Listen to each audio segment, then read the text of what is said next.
हाँ याद आया, मैं तो एक्सप्लेन करता हूँ। तो मैं आज तुम लोग को एक चैप्टर एक्सप्लेन करूंगा, सॉरी एक पोएम एक्सप्लेन करूंगा जिसका नाम है कीपिंग क्वाइट। और ये पोएम ना सच में तुम्हारे दिल को छू लेगा। अब वो सब बात को साइड में रखते हैं, इस वीडियो को थोड़ा और इंटरेस्टिंग बनाते हैं। तो तुम लोग के लिए एक डेयर है, ठीक है? अगर तुम लोग 6 मंथ के अंदर अंदर इस वीडियो में 10 के लाइक्स करवा देते हो तो मैं अपना फेस रिवील कर दूंगा, और वो भी कोई पिक नहीं, सीधा वीडियो यूट्यूब पे अपलोड होगा, ठीक है? अब देखते हो पाता है कि नहीं, क्योंकि एक पोएम वाली वीडियो के लिए 10 के लाइक 6 मंथ के अंदर करना थोड़ा डिफिकल्ट तो है। अब देखते हैं क्या होगा। चलो चैप्टर का एक्सप्लेनेशन, आई मीन पोएम का एक्सप्लेनेशन शुरू करते हैं। सो हमारा पोएम का नाम है कीपिंग क्वाइट, और इसके जो पोएट है उनका नाम है पैब्लो नेरूडा। और पैब्लो नेरूडा का जो बॉर्न था वो 1904 में हुआ था, और उनका डेथ 1973 में हुआ। और वो इस पोएम के माध्यम से हम सबको ये बताना चाह रहे हैं कि लोगों को अपने लिए टाइम निकालना चाहिए और खुद को एग्जामिन करना चाहिए, खुद के आइडियाज और फीलिंग को अच्छे से बैठकर केयरफुली एग्जामिन करना चाहिए आज के दुनिया में। और वो बता रहे बस लोगों को खुद को एग्जामिन नहीं करना चाहिए, बल्कि दूसरे ह्यूमन बींग्स में भी मैच्योर अंडरस्टैंडिंग बिल्डअप करना चाहिए, ताकि वो इस जो हमारा जो वर्ल्ड है ना उसमें पीसफुली जी सके और रह सके। तो हमारा पोएम कुछ ऐसे स्टार्ट हो रहा है। हमारे पोएट बोल रहे हैं कि चलो हम लोग सब मिलके 12 तक काउंट करते हैं, और 12 तक काउंट करने के बाद सब के सब स्टिल हो जाएंगे, यानी कि शांत हो जाएंगे। और फिर वो बोलते हैं कि सिर्फ एक बार के लिए इस पूरे दुनिया के जितने भी लोग हैं, अलग अलग कंट्री में जितने भी लोग हैं, यानी कि फेस ऑफ द अर्थ का क्या मतलब, वो अलग अलग कंट्री के लोग। तो वो कह रहे इस अलग अलग कंट्री में जितने भी लोग हैं ना, सब बस एक बार के लिए पूरा शांत हो जाएं, और कोई भी अपना लैंग्वेज नहीं बोलेगा। मतलब इस पूरे दुनिया में जितने भी लोग हैं ना, सब शांत हो जाएंगे, और कोई किसी भी टाइप का लैंग्वेज नहीं बोलेगा, सबके सब शांत रहेंगे। सिर्फ 1 सेकेंड के लिए कोई भी अपना आर्म्स को यूज नहीं करेगा। आर्म्स का यहाँ पे 2 मतलब हो सकता है, एक हमारा बॉडी पार्ट्स का जो आर्म्स होता है, और दूसरा आर्म्स का मतलब हो सकता है वेपन। फिर हमारे पोएट बोल रहे कि अगर ऐसा हो गया तो ये जो मूवमेंट होगा ना, ये बहुत ही ज्यादा एक्सोटिक मूवमेंट होगा। एक्सोटिक मतलब यूनिक और अट्रैक्टिव मूवमेंट। हाँ ऑब्वियसली अगर इस दुनिया के सारे लोग शांत हो जाते हैं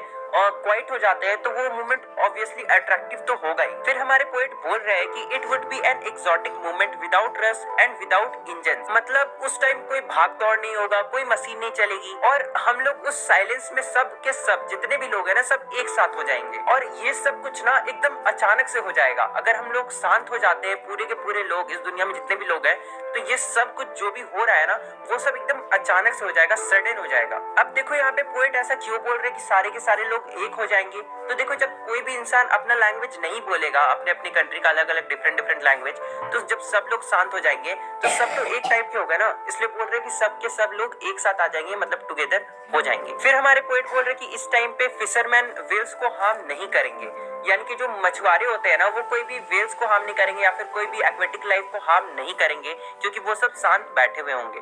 फिर वो बोल रहे कि जो लोग सॉल्ट को इकट्ठा करते हैं ना, मेहनत करते हैं नदी के किनारे, सॉरी समुद्र के किनारे जो सॉल्ट को इकट्ठा करते हैं, वो लोग रियलाइज करेंगे कि वो लोग ये सब काम करते करते अपने आप को कितना हर्ट कर चुके हैं, अपने हाथों को कितना नुकसान पहुंचा चुके हैं। फिर हमारे पोएट बोल रहे हैं कि जो लोग भी ग्रीन वार्स कर रहे हैं, यानी कि नेचर के अगेंस्ट वार कर रहे हैं, हाँ वो लोग सोशल डेवलपमेंट के लिए कर रहे हैं। वो लोग बहुत बड़े बड़े बिल्डिंग्स बना दे रहे हैं, बड़े बड़े काम कर रहे हैं, मॉल्स बना दे रहे हैं, पर वो लोग आखिर कर क्या रहे हैं, एक्चुअली में क्या कर रहे हैं? वो लोग पेड़ को काट दे रहे हैं, एनवायरनमेंट को मतलब खत्म कर दे रहे हैं, और लास्ट में क्या होगा? अगर एनवायरनमेंट बचेगा ही नहीं तो हम भी नहीं बच पाएंगे, और लास्ट में हम भी मर जाएंगे। और पोएट ये भी बोलते हैं कि जो लोग वार with gas and war with fire, मतलब गोली बारूद केमिकल, ये सबसे मारपीट कर रहे हैं, मतलब समझ रहे हो ना, न्यूक्लियर वेपन, ये सबसे जो वार लड़ रहे हैं, ये सब लड़के भी क्या फायदा? अगर जीत भी गए तो हमारे साथ सेलिब्रेट करने के लिए तो कोई सर्वाइवर रहेगा ही नहीं, तो ये सब वार जीत के भी क्या फायदा? फिर हमारे पोएट बोल रहे कि बस एक बार के लिए क्यों ना सब एक साथ क्लीन क्लोथ पहन के साथ में चले, एकदम ब्रदर जैसा।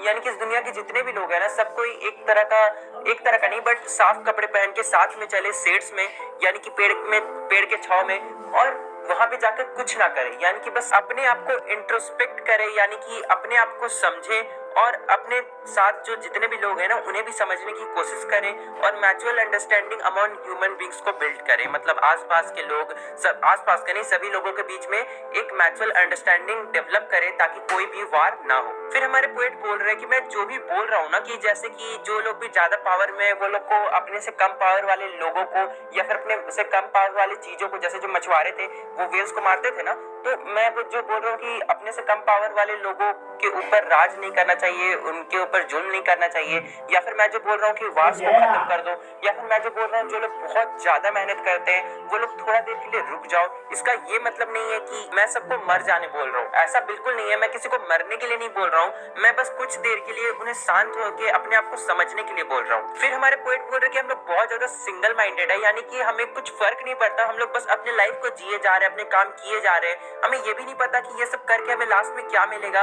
इससे क्या पॉजिटिव और नेगेटिव इफेक्ट पड़ेगा दूसरों पे, हम लोग कुछ नहीं सोचते हैं, बस हम लोग बस काम किए जा रहे हैं बस जीने के लिए। फिर हमारे पोएट बोल रहे हैं कि अगर हम लोग सिंगल माइंडेड नहीं होते और कुछ देर के लिए साइलेंस में चले जाते तो हमें दो फायदा होता। सबसे पहला फायदा तो ये होता कि जो हम लोग अपने आप को समझ नहीं पा रहे हैं और बस अंदाजी काम किए जा रहे हैं बिना ये सोचे कि उसका क्या फायदा या नुकसान हो रहा है, हम उस चीज को समझ पाते और जो भी नेगेटिव इम्पैक्ट पड़ रहा है ना उसे सुधार पाते। और फिर दूसरा फायदा क्या होगा? दूसरा फायदा ये होगा कि हम लोग जो मौत से डरते हैं ना वो डर खत्म हो जाएगा, यानी कि उसके बाद हमें मरने से डर नहीं लगेगा।